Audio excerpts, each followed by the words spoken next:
Welcome back, my students. Dr. Oogway here. Today I bring you the video 4th of the playlist Meninges of Brain and CSF. This video is going to be about cisterns. So cisterns, we will study it under the 4 headings. Number first, introduction, then its diagram, then the different cisterns present in our brain, then its clinical anatomy. So let's first begin with the introduction. Clearly, number first, what are cisterns? Cisterns are enlarged subarachnoid spaces. Enlarged subarachnoid spaces. Clearly, we know our brain is surrounded by protective meninges. We have three meninges, 1, 2, and 3. Outer is called as the dura mater, middle is called as the arachnoid matter, and the innermost is called as the pia mater. And inside the pia mater is closely associated with brain tissue. Between the arachnoid matter and the pia mater, we have here the subarachnoid space. This subarachnoid space, if it is enlarged, it forms cisterns. It forms cisterns. Clearly, so far is clear what is cisterns. They are enlarged subarachnoid spaces. Now what is their function? They reinforce protective effect of CSF. Protective effect of CSF, cerebrospinal fluid, on vital centers. On vital centers. Where are these vital centers located? They are located in medulla. So what cisterns do, they reinforce protective effect of CSF on vital centers which are present in medulla. Clearly, so the introduction of the cisterns is clear. Now we learn how to draw the diagram of the cisterns. The diagram of the cisterns is given in the book BDC, page number 29, and the diagram is figure 26, 2.6a, figure 2.6a. A little bit complex diagram, but I will make it easy for you how to draw this diagram. So let's begin. So now we have the diagram of the cisterns. Number first, we'll make a brain. This is the brain. Clearly, after making the brain, we'll make the corpus callosum. So this is the corpus callosum. Clearly, so what is this? This is cerebrum. Clearly, this is corpus callosum. Clearly, moving forward from here, we'll make a structure like this and a bulb like this.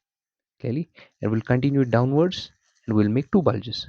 The first bulge, and we have the another bulge, and continue downwards. From here we will draw another line, a straight line in a slanted way here. Clearly, and we'll make another bulge like here in this way. Clearly, this line, we will join this line here. So far is clear. From this bulge we'll make another structure like this here. Clearly, we'll join these two lines here and we'll continue this line upwards. Clearly, so this is our diagram.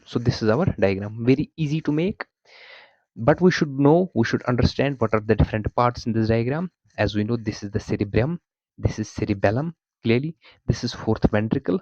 Clearly, this is pons, this is medulla. Clearly, this is corpus callosum. Clearly, this is cerebrum. So these are the different parts in this diagram. So this is the brain tissue, central nervous system, brain and the spinal cord. So what is this? This is the central canal of spinal cord. Central canal. Clearly, central canal.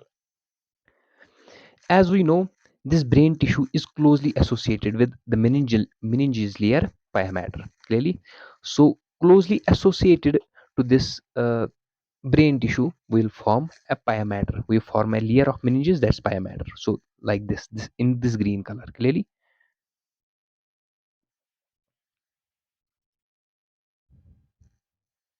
so this layer which I draw closely associated with the brain tissue, this is our pia mater. This is going to be our pia mater. Clearly, this is going to be our pia mater. Clearly,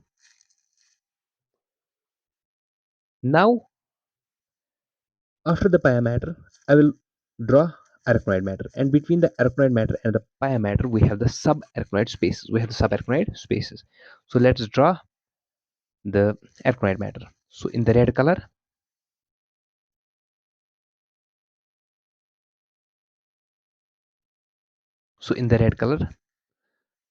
I draw arachnoid matter. Now this red color is arachnoid matter. Clearly, and this green color is pia mater. This pia mater is closely associated with the brain and the spinal cord. Clearly, so arachnoid matter, then pia mater, then we have the brain tissue. So this is the diagram of the cisterns. Now we will talk about, so the diagram of the cisterns is clear. Now we will talk about the different cisterns which are present in our brain. Those cisterns, we can easily see them from the diagram. Cisterns, subarachnoid spaces present between the arachnoid matter and the pia mater. Clearly, so now our first cistern is right here, this enlarged space. Clearly, this is known as cisterna magna. Clearly, it is also known as cerebellomedullary cistern. So our first cistern is number first right here. I will write cisterna magna. Clearly, or cerebellomedullary cistern. Clearly, now what about it? It is the largest cistern. Number first point, it is the largest cistern. Clearly, number second point, it is present at the junction of cerebellum and medulla. What is this structure right here? It is cerebellum. What is this structure right here? It's medulla.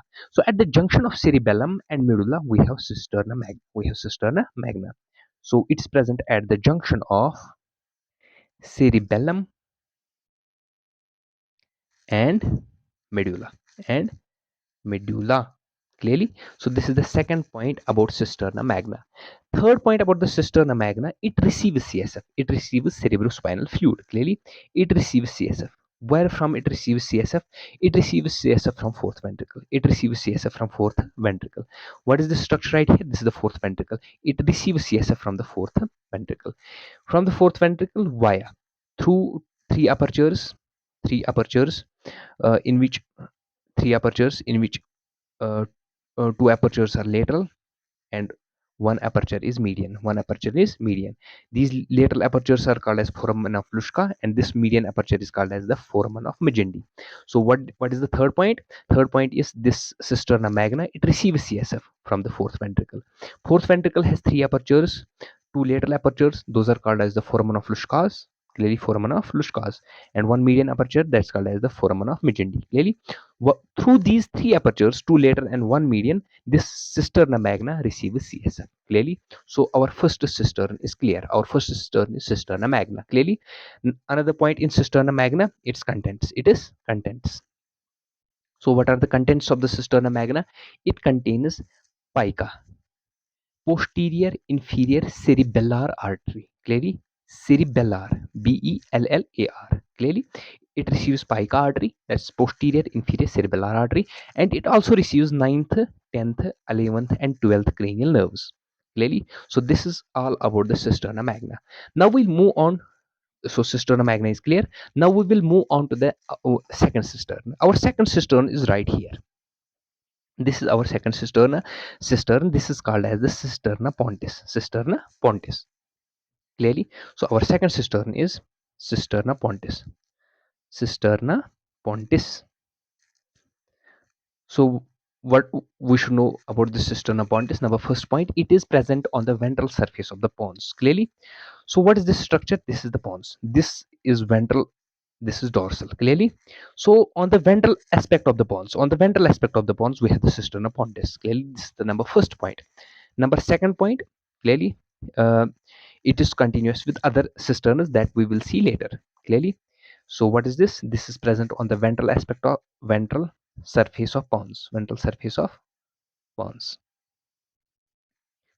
Clearly, number second point, its contents. It is contents. What are its contents? Its contents include number सबसे important. The most important is basilar artery. Its important content is basilar artery, and it also contains sixth cranial nerve. So cisterna pontis, this is the cisterna pontis, is present on the ventral aspect of the pons. Clearly, its contents are basilar artery and the sixth cranial nerve. So our second cistern is clear. Third cistern we have interpeduncular cistern. Peduncular cistern. Clearly, interpeduncular cistern. It is also known as basal cistern. Clearly, this cistern right here is the interpeduncular cistern or the basal cistern. Why is called as the interpeduncular cistern? Because it's present in interpeduncular fossa. This is the interpeduncular fossa, or it's present at the base of the brain. It's present at the base of the brain, clearly. So it is present in interpeduncular fossa or base of brain. Base of brain, clearly. What are its contents? Its contents are circle of Willis. It contains its contents of circle of its contents are circle of Willis and optic chiasm Yes, so this is the third cistern, clearly. Now we will move on to the fourth cistern. That is called as the quadrigiminal cistern. This right here, cistern, clearly, between the arachnoid matter and the pia matter. It is called as the quadrigiminal cistern. This is the fourth cistern, quadrigiminal cistern, clearly. So this is the quadrigiminal cistern. So where is the quadrigiminal cistern? It is present between the splenium of corpus callosum and cerebellum. What is this? This is the splenium of corpus callosum. What is this? This is cerebellum. So between the splenium of the corpus callosum and the cerebellum, we have the quadrigiminal cistern. So let's talk about the quadrigiminal cistern. We have number fourth cistern. We have quadrigiminal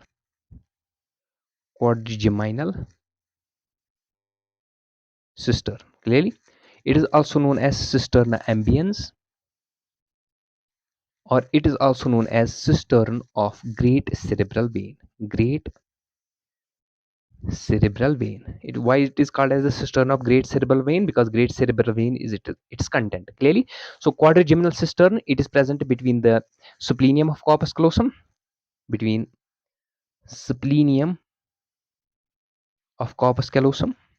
and cerebellum, as we saw from the diagram, clearly. And what are its contents? Its contents are great cerebral vein, and pineal gland, clearly, pineal gland. So we talked about this quadrigeminal cistern. This is the quadrigeminal cistern. It is present between the splenium of corpus callosum. This is the splenium of corpus callosum, and we have the cerebellum. Between these two, we have quadrigeminal cistern. Cistern is enlarged subarachnoid spaces, subarachnoid space between the arachnoid matter. This is the arachnoid matter, and this green line is the pia matter. Clearly, moving forward to the fifth cistern, that's called as the lumbar cistern. This right here, this is the pia matter, this is the arachnoid matter. Between these two, we have another cistern that's called as the lumbar cistern. So what is the function of this lumbar cistern? Clearly, where it is present. So this was the number fourth quadrigeminal cistern. Number fifth, we have lumbar cistern. So what is lumbar cistern? Where it is present? It is present in the lumbar region. Clearly, lumbar region of vertebral column. Clearly, distal to the termination of the spinal cord. When the spinal cord ends, clearly, then we have lumbar cistern. We know spinal cord ends at the level of L1 in adults, at the level of L3 in children, clearly, and between L3 and L4, the space between L3 and L4 is lumbar cistern. Clear? So lumbar cistern, it is present in the lumbar region of vertebral column, distal to the termination of spinal cord. Clearly, spinal cord ends at L1 in adults and L3 in children, clearly, and between L3 and L4, the space between L3 and L4, we have lumbar cistern. What is the significance of lumbar cistern? It is important for lumbar puncture. We do lumbar puncture, we insert a needle in the space of L3 L4, clearly, and we can draw a CSF. For diagnostic purposes, clearly, to see its biochemical structure, to see its biochemical composition. Lumbar puncture. So lumbar puncture is done in lumbar cistern, clearly. So this is the fifth cistern. One extra cistern that we should know about is known as the Sylvian cistern. Number 6, we have the Sylvian cistern. Clearly, it's also known as cistern of lateral sulcus. Clearly, it is present over lateral sulcus.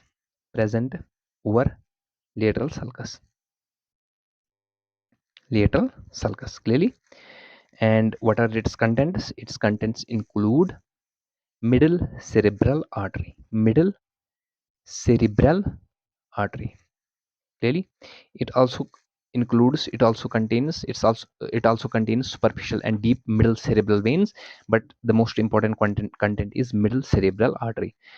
So we completed another topic of the cistern, under the heading of the cistern, that is the different cisterns. So what are the different cisterns? We have, number first, we have the cisterna magna, that is the largest one. Then we have the cisterna pontis. Then we have here the interpeduncular cistern.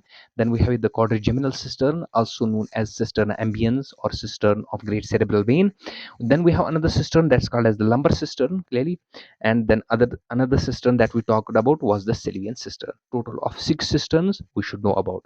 So we completed the different cisterns of the different cisterns present in our brain. Now the last thing we will talk about it is clinical anatomy. Clinical anatomy, clearly you can write this clinical anatomy wherever you like in this playlist, clearly the playlist of meninges of brain and cerebrospinal fluid.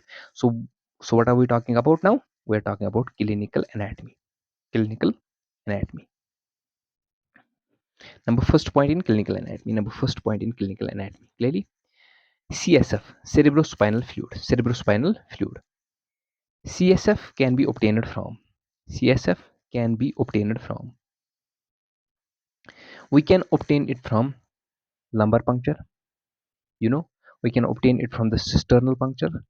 We can obtain it from the ventricular puncture. Ventricular puncture, clearly. But the most common is lumbar puncture, clearly. That's the most common and easy procedure. So if we need CSF of any individual, of any patient, we will do lumbar puncture, clearly. Number second point we will talk about, it's called as the uh, inflammation. If there is inflammation of pia mater or arachnoid matter, clearly inflammation of pia mater and arachnoid matter is known as meningitis. This meningitis can be tubercular or pyogenic. It can be tubercular, or it can be pyogenic, clearly. Then we will talk about its characteristics of meningitis, clearly. What are its characteristics? Fever, marked headaches, clearly, neck rigidity,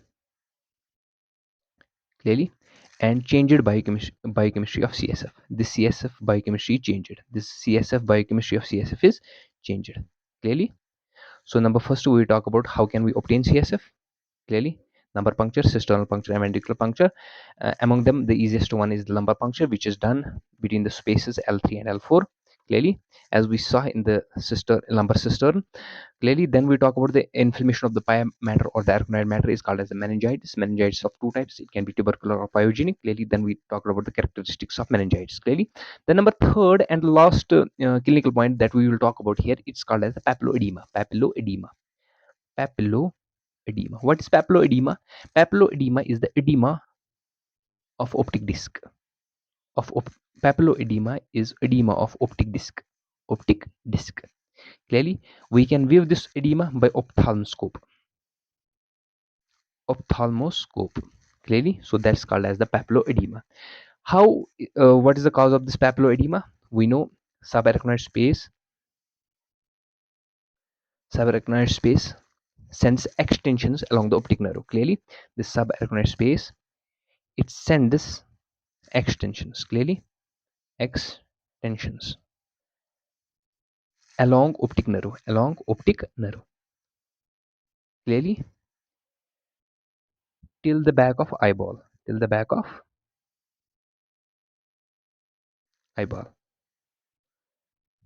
clearly. So this subarachnoid space, it sends extensions along the optic nerve till the back of eyeball. If there is increased CSF pressure, it will compress the retinal vein, clearly. It will cause the forward bulging of the optic disc, which will lead to the edema of the optic disc, clearly. So increase CSF pressure, because subarachnoid space contains CSF, clearly. Increased CSF pressure, it will compress wall of retinal vein. So wall of retinal vein will be compressed, clearly. It will cause edema of the optic disc, edema, and forward bulging,